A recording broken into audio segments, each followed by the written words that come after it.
Welcome to LOA Today. Walt Thiessen and Joel Elston here. Today is Thursday, December the 14th, 2017, 8 a.m. Eastern Time. Welcome to the show, to your daily dose of happy. And Joel, I've been watching you on Facebook, and it looks like the adoption went well. And I mean, everything that's coming out of you, well, everything that comes out of you on Facebook is normally positive. But this week it looks really positive. Am I wrong? No, Walt, it's been an amazing week. I had that last week I adopted my son officially. He's been with me over a year. As many of our audience members have sort of followed along. We had probably 25 people show up for our court hearing, which is just, in the middle of a work week at 9 a.m. It's just hard to imagine that people took time to come support us. The judge it was just one of those moments in life when you realize that you see how everything came together. And, while it certainly, I wish my son didn't have to be in foster care, the fact that he was in foster care and we're able to provide him a home and a life that's different than anything he could ever imagine, it feels good. And I get as much reward from this as he does. So it's been an amazing week, and a lot of things I would like to share today too as we go. I think we'll get there, but it's just it's that spiral upward that you and I've talked about in the past, and one of the people that were in the courtroom made up a really good said something really interesting when we were leaving. The case following us was going to be a criminal case. And the judge, our case was so positive, and the attorney actually said on the way out, said, it'll be fortunate for the person who's being tried next because the judge is in a really good mood. So that mindset, there was a lot of positivity in them. It was just an exceptional week. Yeah, it was nice to actually see a judge that had a smile on her face. So that was really good too, because you don't see that too often in the courtroom. No, and she let us up on the bench, and I mean, we have our entire support group got up there, and it was really an amazing scenario. Even as far as the bailiffs were, who normally are really rigid and protecting the door and doing, you went through metal detectors. They were all shaking our hands, and they shook Justin's hand and told me how happy they were for him. So this energy. It really does spread, this positive thought that when positive things happen, you become a conduit of that energy, and it just is picked up, and other people is intoxicating in a very positive way. It's fun too, because when you think about it, they have a very negative life that they live when they work, in a courtroom like that. And the amount of positivity you're bringing to the fore there, I mean, that's probably why they were shaking everyone's hands. Like, this is an event. This is great. Right. Right. Well, and interesting enough, and I pointed this out, and I understand, when you're dealing with county budgets and state budgets, but in our county, they no longer have these hearings unless you agree to pay for them. Oh, really? Because... yeah, the reality is, as the court person told me, she said, well, Mr. Elston, who there's never been an adoption hearing where the judge said no. So, the idea that we just sign off on the papers when everything's been approved. Right. And so I said, well, my son would like a hearing. And she said, well, we do that, but it's going to be, I think I had to pay $600 for the hearing. Oh, my. Which is a lot of money, but at the same time, it's nothing. It means nothing when you're getting so much joy. And my suggestion, and they listened to this, and I don't know if they're going to change it, but I said, well, there's more value to it than you're seeing on the surface. Yes, there's no legal reason to have these hearings because but at the same time, when a judge every day is hearing these tragic stories and these horrible, the role of the victim here and all the stuff that's taking place, it's a negative environment. That's why like you're saying, that's why everybody was so upbeat. And I just, my support on Facebook, I had several posts during that day, and I had over 1,200 likes or acknowledgments from people around the country that one day. That's something. And Justin counted him. He really thought that was awesome too. So he was really uplifted, and the fact that with all the drama in the news and all the stuff that we keep hearing the negativity about, when you see something positive, I've had several people who were not even friends of mine. They just saw the post that other people had shared, congratulating us, and it was sort of a swell. Of wow, there is something positive going on, and my excitement is every day there's adoptions taking place. Every day positive stuff is taking place, but that's not on the news, and that's not what our focus is. So when you're able to expose the positive, it is what we do every day on the show. So that's why we're drawn to it, is that energy is so tangible, and that vibration that you and I've talked about that is discussed in, that Abraham Hicks is sort of famous for me, is something that I when I'm living in it, it is such an amazing thing. And for the entire week, it's been a week since that happened, and I have felt that we haven't come down from that in a really good way. Wow. Other great things have happened, but it's been such an incredible journey to see Justin grow and his happiness and his entire. One of my concerns was he's literally changing his entire name. He changed his entire name. So he's in school. He's in fifth grade. So you can, I'm worried about. Of course, my dad instinct is, okay, the kids are going to pick on him, or it's going to be awkward. He's now exposed for being in foster care, so there's a stigma attached to that. Well, of course, I reverted to negative thinking of that concept. His classmates were amazing. Each one hand wrote a note to him. Oh my! The school, it was just his teachers. His teacher from last year and this year both took time off. They had to put in for time off to attend the hearing. Wow. The principal and has called him into office to congratulate him. The entire school, just instead of making it this stigma, just celebrated it, and it's like, wow, this is catching. Yeah, it's very catching, and it also reminds us that what the news organizations treat as being de facto assumption that you have to put the negative news up in order to sell the advertising is not going to be true anymore to a large extent. I think the fact that so many people have expressed so much interest and so much, got so much good out of it, and were so happy by it and so affected by it, to the point where, how many people showed up at that hearing? 25. 25 people show up, take out time in the middle of the day to show up at a hearing. I mean, there are news events that absolutely terrify people that don't get that many people showing up at them. And that was the amazing part. We're talking about doctors did not accept. I had 2 or 3 friends there that were doctors. We have social workers. We have businessmen, CEOs, school teachers. People took off time from their day, and I know how my life is. So to literally, and afterwards we went to have to have this little celebration, breakfast, brunch, whatever you want to call it, at Panera Bread. And, you're expecting, 10 or 15 people, maybe at most, to show up from that. All 25 showed up at Panera Bread. It was amazing.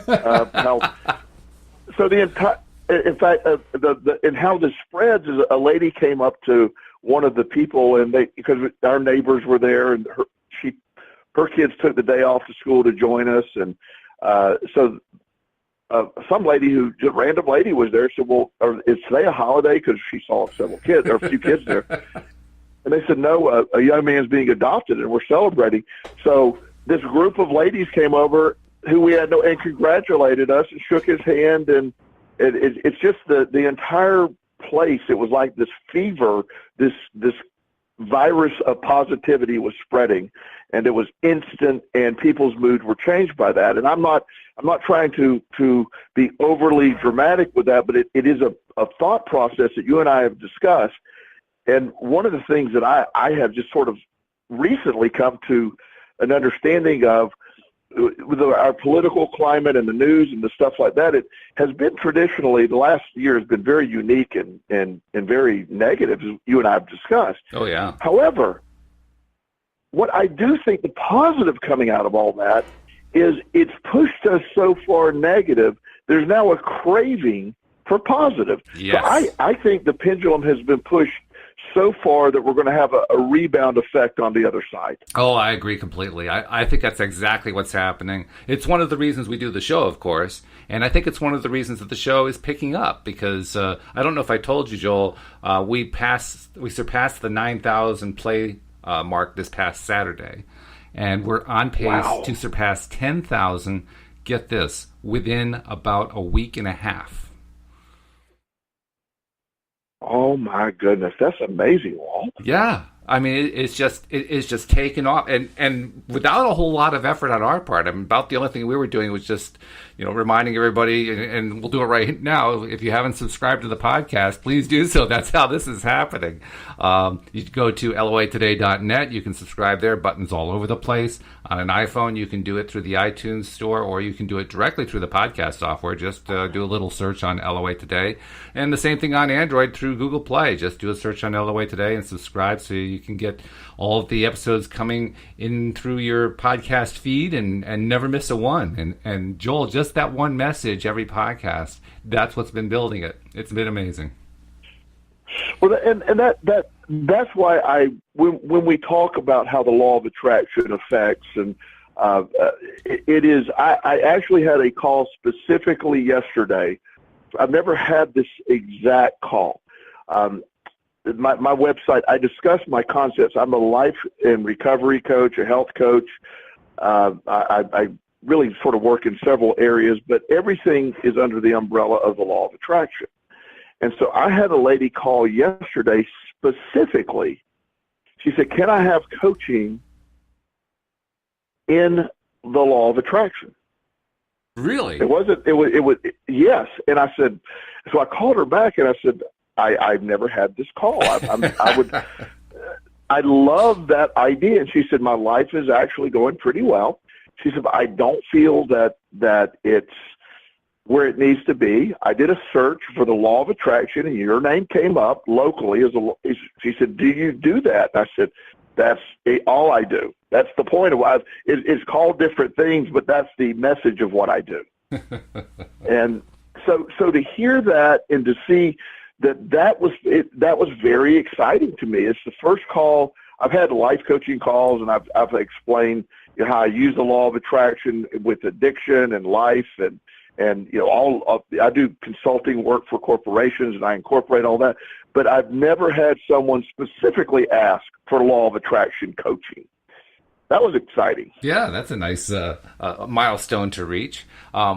The other thing that occurred to me, you're talking about this terrific event. Your son gets adopted, you get the court hearing, everybody shows up, 1,200 likes on Facebook, yada, yada, all this great stuff happening, lots of positive energy being shared. And you mentioned adoptions happen every day. Wouldn't it be great if there was adoption TV? I thought about that. In fact, my attorney contacted me yesterday via email, and she's an adoption attorney. Mm-hmm. And much like we do, she has a radio show called Above the Bar that is entirely focused on adoption-related issues. Oh, really? Wow. In a positive manner, yes. And so it's a radio show it's called Raising the Bar. And it is the concept of the law of adoption and positive stories, and I love that. And you're right. There should be an adoption TV. Those stories are people, when they see that, it gives hope. It gives. It isn't a negative spin. You're spinning it from a positive. Also breaking the stigma of adoption and foster care, and is really, that could be benefited by that, because I look at it in a sense of, now that Justin is my son, I'm no longer, I had to be careful whose name I used for a long time. I couldn't put his face on Facebook, almost as if it were something wrong. And now, we're able to just say, here we are. This is it. This is what we're doing. We're very excited. And he, it's something that I think this positive movement in all areas, particularly this area, foster care, as we talked about before, it has so much negativity built into it. The way they treat the kids, and this isn't a negative statement, but it's about the kids are basically talked about how upset they are, and they're told their diagnosis, and they're told these various things, and that becomes their reality. Versus let's tell them, yes, we can focus on your loss, or we can focus on the joy. I had that conversation with Justin last week, where he was having a sort of a difficult moment, as a lot of kids his age would do, and he sort of fell into the, well, yeah, I've been through a lot. And I said, well, you can focus on that if you choose to, or you can focus on where we're at now and your life now. I said, both are your realities. You're in charge of which one drives your life. Is it the trauma you've been through, or is it the joy you have now and the abundance we have in our life and the limitless potential for you now? You went from your perception of having very limited potential to really unlimited potential at this point. So which is your choice? You tell me. You decide which one that is.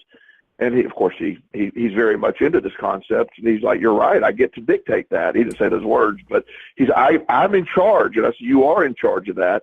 I said, that puts you ahead of what 90% of the people are really understanding, that you and you alone are in charge of your perspective of where you're at in life. And that's the exciting message, I believe, Walt. Oh, the fact that you're able to share that on a daily basis with him, that it's equally, if not more, thrilling and satisfying as helping your clients, I would think. I'm also thinking, too, about the TV show idea. My wife likes to watch one of the shows on cable called The Little Couple, the couple that have the dwarfism, I guess they call it skeletal dysplasia. And that program has gotten really popular because they adopted 2 kids with skeletal dysplasia. And one was from China, one from India, I believe. And the kids are adorable, and that has been enough to drive the ratings on that program. So basically, people are tuning into that program because it makes them feel good, because it's positive, because they're fun to watch, and all that kind of stuff. It just reinforces for me something like adoption TV. I mean, seriously, if there's a network executive listening, you're missing the boat if you're not creating a reality TV show about adoptions and in the courtroom and what happens afterward. That's my opinion, anyway. Those are examples of, one of the popular shows, years ago was Cops. It showed the very negative side of life and police. It was very popular. The idea that, people would watch that, and they did put a sort of humorous spin on it, and there was, it wasn't super serious, but at the same time it had a general negative connotation to it. We've talked about network news. It's laughable that the image they paint of our world. It's just amazing. The modern version would be the Law of Attraction series, or not Law of Attraction, the Law and Order series. And actually, there are like 3 or 4 Law and Order series. I mean, that would be like, and those are really crazy. Some of the scenarios in that are absolutely bizarre. Oh yeah, and that's sort of the programming. But I do think that everything swings in one direction and usually overcorrects in another direction. The idea that this is right time. Years ago, this is something I've never told you about. I thought one of the great shows of a comedy, in a sense, is when I was living early in recovery. I was living in a halfway house in Florida, and I was managing that home as well a couple of years into it. Mm-hmm. And there were so many hilarious, you could imagine the hilarious. A lot of it was sad. A lot of it was, you had early recovery people. There was always something bizarre happening. And I always use humor, no matter how bad a situation is. Humor gets me through everything. Sure. And so I tend to look at everything through a humorous perspective back then even. And me and one of the residents there actually wrote a script for a sitcom about sort of a reality TV series / sitcom was somewhere in between about just the life in a halfway house, because that would actually work. There is so much, it was it was hilarious. There's a company called Brillstein Gray in California that we sent a script to, and they actually liked it, and they flew us out to talk about it. No kidding. Yeah, and we sat down with the lady, and she was really encouraging. She said, "We love this, but here's the irony of it all." She said, "This was a time when we did this script probably in the late, let's say 1998 is when we did it." Okay. And she said, "Well, right now we're focusing on animated TV. The Simpsons and South Park and all that was really what they were focusing on." So she said, "But this is, she said, this is a really good script." She said, "But sitcoms aren't really alive anymore." Well, it was probably a couple years after that reality TV broke, and we were probably a couple years behind, and we never, life changed, and we didn't ever present it again. But it was something that, you see things progress, you see life progress, and the positive law of attraction concept is as relevant now as it's ever been, and it's getting more attention, and people are craving that energy that goes along with it, because the deficit of positivity is creating a need for more positivity, and the idea of the release that takes place mentally. Yes. When you realize that you have the ability to dictate your perspective of the day. How today goes is not based on some bizarre chain of events out of your control. You get to how you respond to today is your choice. I'm not saying everything great's going to happen today, but your response to that will always be there. And that, to me, that has changed my life in the most positive manner you could. As you know, I mean, I look at everything, no matter what's happening in a day. If I find myself even a little bit off course, I stop and say, "Wait a minute, look what's going on. Why am I even remotely heading down that road?" Yeah. And it's, it's beautiful. And as you said, the ability to share that with my son, to help him develop this, I would love to take this into the schools. The concept that I have found 12-year-olds, 11, 12-year-olds being very receptive to this message, and actually being much more proficient at implementing than adults, as we've talked about before, because I think they're more open and able to see it. They believe it. I think they're closer to that the world hasn't convinced them that everything's so wrong yet. And they're very open to the message. And the kids that get this message, no matter what walk of life they're in, I've seen just drastic changes in a very great way. And this whole thing about allowing and letting in and so forth has actually been a big theme this week on the show. I mean, I can think of one show that I did with Wendy, one of the afternoon podcasts earlier this week, where she was talking about how she was telling a story about an event that happened that basically reinforced for her how open she is to receiving right now. It was kind of a funny story. I'll give you the quick summary of it, the Cliff Notes version. Basically, she had driven home, gone into the house after locking the car up and so forth, and then a short time later came out in order to run an errand and found that all her car windows were down, but the car was still locked, and the moonroof was open. And she said, I mean, I thought that I'm pretty sure I closed that. So she goes and gets her roommate. Her roommate comes out and says, "I thought you closed all the windows." And so they're trying to figure this out. And it finally clicked in Wendy's head. This is the universe reminding her just how open she is right now. Just as her car was wide open, she's also wide open to receiving. So there's that theme being played out one more time. And that's the cool thing. The more that we're exposed to these good news events, these things that are really, really happy, that we don't see a lot on the news. We don't, unless you stay to the very end of the newscast and you get that one little news story at the end. You don't see anything like that. We need them, and we're open to them. We're ready to receive them. There may be many things that we don't receive very well yet that we still set up resistances for, but that I think we are all ready to receive a lot more of.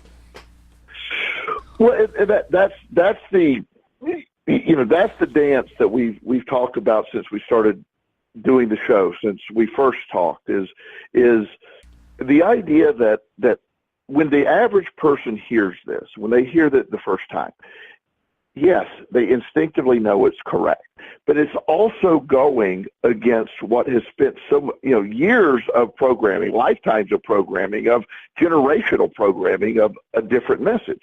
So the idea that when you see the signs out there, or when you see things happen, or I laughed the other day. It was, a friend of mine has this business. It's a great business, and he does really well at it. But it's based on several factors, and he's in a little cash crunch right now. And he said, I hate to ask this, is there any way I could borrow a few